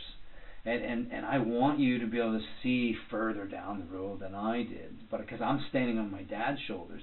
In so much of my life, I judged my dad because I was seeing further down than he was, not realizing, not coming to the honest conclusion that I was seeing because I was on his shoulders. Right. That was such a pivotal moment in understanding. And like now it's like, you know, and I read this recently, it's like your dad's the only man that wants you to be better than him. Yeah. Like none of the other coaches want you to be better than their son. They don't want you to be better than them. They're going to coach you. They're going to speak into your life. But none of them, with the sacrifice of their own life, want you to be better than them. And the idea that I'm seeing further than my dad, I used to think I stand in judgment of him. Now I'm thankful. Right. Because he stood where he stood. With all the mistakes he made, with all the real-time things that happened, I can see further because he put me on his shoulders. Yeah. And I hope, you know, my son sees so much further. Like, I dropped out of high school with 2 weeks left to go because they said I was going to have to do summer school. And nobody in my family thought that was a bad idea. They were like, yeah, get a jump on work, dude. What are you doing? And I'm educated. I love learning. I read all the time, constantly. But then I needed somebody in my life to say, you know, D's are not just good enough, right? That's barely passing, and we have a higher expectation for you. And it goes beyond the talking to. They should be willing. Right. As a parent, you got to help. Right. You got to go out of your way. If you don't know math, right, you got to go out of your way to learn that shit to help your kid. Or help somebody in their life that can get it. Right. Especially nowadays. Like when you were growing up, when I was growing up, it's like I couldn't. My parents weren't going to get a tutor. Right. They weren't going to you know, there was no Google. You couldn't type in calculus on the computer. Right. And they just had that. You know, my dad was 8th grade education like I do. Like I got a GED thanks to my mom. Right. She made me go do that. Right. But it's like she went to school for business with 2 kids. Like she didn't have the strongest background in all the things that I was learning. By the time I was in school, they were teaching me the Pythagorean theorem and shit in 7th grade. Right. They were like, "Why are there letters in math? This doesn't make sense." Yeah. You know, and we didn't have resources to like do any of that stuff. We didn't learn it in the classroom. But now I'm learning, like, if your kid is having anger issues, if your kid is having, if he's fighting in school, like things that whatever I was going through, you can't just like reprimand them for that. You can't just be like, stop doing that, right? Because that's not going to do shit. Right. You know what I mean? I might stop doing it temporarily because I don't like getting smacked on the wrist. Right. But at the end of the day, like. Getting smacked on the wrist by an adult, because I wasn't getting smacked on the wrist, I was getting smacked in the mouth. You know what I mean? I have a very funny, similar story. My mom's gonna hate me for bringing this up, but like you said, you got hit with a cup. Yeah. My mom was sick one day, and I was like, Mom. I was like bugging the shit out of her. She fucking threw a phone at me. She regrets it to this day. But it got you, right? It hit you right now. I listened after that. I'll tell you that much. For sure. And I was being a shithead. Right. But like, yeah, like. That's not going to really make you not be that way in school. Like, how am I going to, like, when a kid bothers me now, what am I going to do? Right. I'm going to throw my book at him. Right. You know what I mean? Like, because I know, hey, it's shut me up. Maybe it'll shut them up. Right. You know? That's our normal, right? Right. The normal, that new normal that we keep on bringing up. But it's like the most important part. And I don't, like, honestly, we don't have plans right now of being a parent. Right. But I understand, and I'm slowly coming to this realization, like, if you want them to know something, it's not just about telling them. It's about being an example, and going really far out of your way. Like, you can't just say, don't smoke. You have to quit. Right. You know? You have to lead by example, and if you don't, they're not going to follow. It's a cliche, right? But it's like, I can't hear your words because your actions are so loud. Yep. Right, and that's really what it is. You know, we talk a lot. We hope that the Bible sort of guides us in our life. You know, we don't understand it. The more I learn about it, the more I realize I don't know it. Yep. You're never going to get your mind around God, right? If you ever could get your mind around God and understand everything there was about Him, who's bigger, right? If I can sort of say everything there is to know about God, then that puts me above Him. And is He really a God? If I know everything about Him, right? But we, you know, what we read in the Bible is the husband's supposed to be the head of the house. And I've heard that Bible verse, you know, trashed so often, you know, by men who use it to weaponize against their wives and their kids. And I've heard women hate that because how dare you say that I should submit to a husband? Right. And it's not about keeping prisoners. It's literally if you understand the text, it's like, husbands, you're to love your wives and even your children the way Jesus loved you. And if Jesus gave His life for you and He gave up His opportunity to have kids and this stuff, like, He literally put everything on hold so that He could love and serve your greatest needs. Like, that's a crappy deal. Like, right, I get to be the head of the household, but if I'm not the chief servant in our house, like, you're not going to outserve my wife. She's literally, I wake up and there's coffee made in the morning, and I get to pour it, and my return is I get to pour hers and put a little cream in hers. And then while I'm reading, she's literally making sure there's coffee for the next morning. So it's not like I'm the best in our home. But see, being aware of that is huge. Like, and you know, honoring that, you know, and giving her what she deserves, and, like, you know, making sure that our kids, and not expecting it. Right, and not expecting it, and like almost like, how do I outserve her? Like, oh, she's doing this. Like, what can I do that makes her feel as good as I'm feeling when she gives me my coffee in the morning? She's never cooked on my grill. Yep. Right, to my best knowledge. But yesterday she spent her day off cleaning the entire inside of the house. She's 3 years old, but it was nasty. Yeah. And like, crap, you know, I didn't do any of that. I watched her. I sat at the island and was chatting with her while she was watching, you know. But what I could do is she knew she purposely made a mess cleaning that grill on the deck. I'm like, I gotta get the pressure washer out. And I gotta do my part, and like that's this idea of, it's balance. If you're going to be the man in your house, you better be trying to outserve, and you better be trying to outlove, and you better be trying to outspeak into the kids more than anybody else's, because that's ultimately your responsibility. And as a man, I do believe that one day I'll stand before God, and I'm never going to have an excuse of, well, my mom, my dad, because my wife's going to be echoing, now what, right? Yeah. You know, like, what did I do with all that? You know, whatever story you had, it was your story. It was given to you. God allowed it for whatever purposes and reasons, and you may not understand them fully yet. Yep. And you may never this side of eternity. But He allowed it. He allowed you to grow up in that town, in that home, in that community with that normal. But what you do with that, that's sort of this understanding, like, and that's how I love, that's how I serve, that's how I.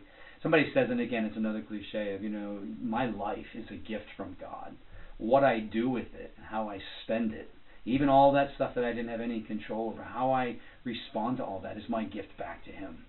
And again, it goes right back to that, it's the journey. Like, God is never trying to get me from here to there, and He doesn't care about the middle. The middle is all He cares about, because it's that whole moment of eternity is right in this moment. Like, this is our eternity. I'm enjoying my conversation with you. Like, this is a gift. You know, this has been fun, and it's like we're in it, and we're being real and raw and open and vulnerable in a sense in many ways. But it's like I'm learning from you. I'm seeing the world from a different. It's how some of us are walking these parallel lines. It's very different, but there's definitely the same. But also so similar. Right, we struggle with the same thing. I don't want to be exposed as a fake. I want to get a better side control. You know, I want to. I want to be a better brother. I want to be one of the things I didn't say in this was, you know, I told you we grew up pretty normal until I was 11. Yeah. And then so my older sister and I, very rooted. That's the best word I can. You know, my 2 younger sisters who grew up primarily in that brokenness. Yep. One of them has AIDS. Wow. She's dying of HIV. Sorry, dude. Right, but it was, you know, she chose to use needles. Yeah. And the other one is a heroin addict recovering. Yep. And her life is hell, but she's making it, and she's working every day, and she's trying to make something of that. Yeah. And I look back at that, and I think, what's the difference between my older sister and I, and these younger 2, same parents, right, but totally different. You had a different base. Right, a different base and that different normal. Like, they grew up without my dad there, and Dad they saw on weekends or every other weekend, and Mom, they saw a man in the house that was kind of a bum. I used to literally, I'd go into his pocket, steal his money. Yeah. Because he was a bum. He was a painter too. Yeah. But he would water down paint. He would rip people off, and he was hated. I dated this girl. I loved this girl. I was 12, right? Like, so, you know. But her dad wouldn't let her date me because of my stepfather, who I hated and never would even go to my mom's house because of him. But I was marked because of him, so I hated him. The trickle-down effect of bad people. Right, and this guy that didn't let me date his daughter was no better. He was ripped off from drugs from the same guy, so they're both in the same category. Yeah. But I remember, like, I used to just, like, take money out of his pocket and throw it in the trash. Like, I wouldn't even steal it to buy stuff. I would just chuck it because I knew stealing was bad. I would throw it in the garbage. Like, screw this guy. He'd have to find it. My mom would call me on it. I'm like, no, it's in here. It's right in the trash. He did it. I don't know. Right. He's trying to frame me. That sort of stuff. So, but no. This has been fun, man. I appreciate you inviting me over. I'm really happy that you did, man. Hope it was a topic that maybe can help somebody. And I think so, and I think you doing your own podcast is going to be excellent. I think you can help a lot of people. I think we'll you have like to return the favor and have you on it. That'd be kind of. I would love to. Yeah. Absolutely, Awesome, man. Well, thank you so much. Thank you, man, brother. Love it. It's been a pleasure. Thanks. We'll do it again. Love it.